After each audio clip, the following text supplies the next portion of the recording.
Hello, আসসালামু আলাইকুম। কে? ওয়ালাইকুম আসসালাম। স্যার ভালো আছেন? জি আলহামদুলিল্লাহ ভালো। আপনি ভালো আছেন? জি স্যার। স্যার আপনি টিচার নে? স্যার মানে টিচার নে? জি আমি তো টিচার। বলেন। এখানে রাস্তা দিয়ে হেঁটে যাচ্ছিলাম রে, এখানে আপনার নাম্বার পাইছি রে, এখানে কতগুলো পোস্টার দিছেন রে। জি জি আমি পোস্টার দিছিলাম। ওইখানে স্যার লিখা আছে রে, টাপড়ানো হয়।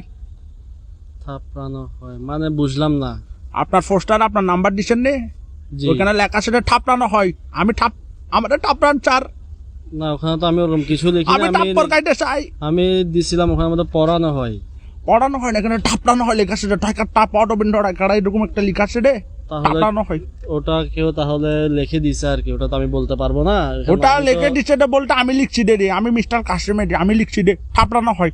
মানে মানে আপনার এখানে যেখানে পড়ানো হয় লিখা আছে, এখানে ঠয়কার টা লাগাই দিচ্ছি স্যার। আমি জায়গা গিয়ে বাঁকা স্যার, আমি আপনার থেকে টাপ্পর গাইতে চাই। আপনি থাপড়ানো হয় লিখছেন, আবার আমাকেও ফোন দিছেন, মানেটা বুঝলাম না। এ স্যার আমি আপনাকে বলি, আমি স্যার জায়গা গিয়ে বাঁকা। আপনি শিক্ষক নে? আপনি তো শিক্ষক। উমা, জি আমি তো শিক্ষক, বুঝলাম। আপনি এখন তো আপনি- শিক্ষক মানুষ, আপনি আমাকে শিক্ষা দেন স্যার। আমি স্যার টাপ্পর কেটে চাই স্যার। আমি আমি জায়গা তো গিয়ে বাঁকা, পড়াই। আমাকে টাপড়ান আমি তো মানুষদেরকে পড়াই, থাপড়াই না। স্যার। আমার ব্রেকআপ স্টোরিটা আপনাকে বলতে চাই। আপনার ব্রেকআপ স্টোরি কেন আমি শুনতে যাবো আজ? না স্যার, আপনি শুনেন স্যার, একটা মানুষ কষ্টে আছে স্যার, আপনি টিচার মানুষ, একটু শুনেন প্লিজ। আপনি আমার ওখানে লেখছেন থাপড়ানো চাই, আবার বলছেন। লেখছিতে স্যার, অনেক মনের কষ্ট থেকে লেখছিতে স্যার। আমার ব্রেকআপ স্টোরিটা একবার শুনেন আচ্ছা দেখি, বলেন কি বলতে চাচ্ছেন। স্যার। অনেক আগের একটা ঘটনা, অনেক আগের, অনেক মানে অনেক, প্রায় 3-4 দিন আগে ব্রেকআপ, সেটা আমার তখনের কথা আচ্ছা আচ্ছা বলেন। স্যার। একটা মেয়ের সাথে আমার আজকে প্রায় 2 বছর ধরে সম্পর্ক। হ্যাঁ বলেন।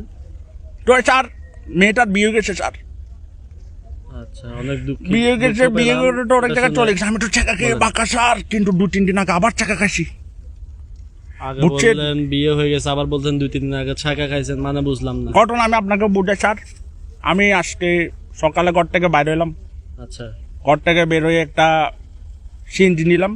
আচ্ছা সিএনজি নিয়ে কাজে দেরি গেছি রে, উমা বেশ মজার মজার চা পাওয়া যায়। চা খাইতে গেছি, আচ্ছা চা খাইতে গিয়ে স্যার এখানে দেখতেছি রে, আমার গার্লফ্রেন্ড যেটার বিয়ে গেছে দিয়ে আসে, মানে দাঁড়ায় আসে দেরি। আচ্ছা আচ্ছা তারপর? তো ওরা ডাকার পর আমি বলতেছি কেমন আছো তুমি? আচ্ছা ও বলে কি কেমন আর থাকবো, আসি ভালো। আচ্ছা, আমার থেকে জিজ্ঞেস করছে, আমিও বলছি আমি ভালো আছি। আচ্ছা তারপর আমি বললাম তোমার জামাইয়ের কি অবস্থা? ও আচ্ছা, বলতেছে আমার জামাইয়ের সাথে তো আমার ডিভোর্স। উমা মান মেলা দুফুটা, বুঝছেন স্যার? আচ্ছা তারপর আমি ওরা বললাম তোমার জামাইয়ের সাথে তোমার ডিভোর্স, আমি তো তোমাকে এখনো ভালোবাসি, তুমি কি এখনো সিঙ্গেল? আচ্ছা উনি কি বলছে আপনাকে? উনি স্যার আর কি বলবে, ও স্যার সিঙ্গেলকে সিঙ্গেল না জবাবটা দেওয়ার আগে স্যার, আপনি কান্না করতেছেন কেন? বলেন কি বলছে উনি। জবাবটা দেওয়ার আগে স্যার আমার ঘুম ভাঙে গেছে। মানে স্বপ্ন দেখতেছিলাম রে স্যার।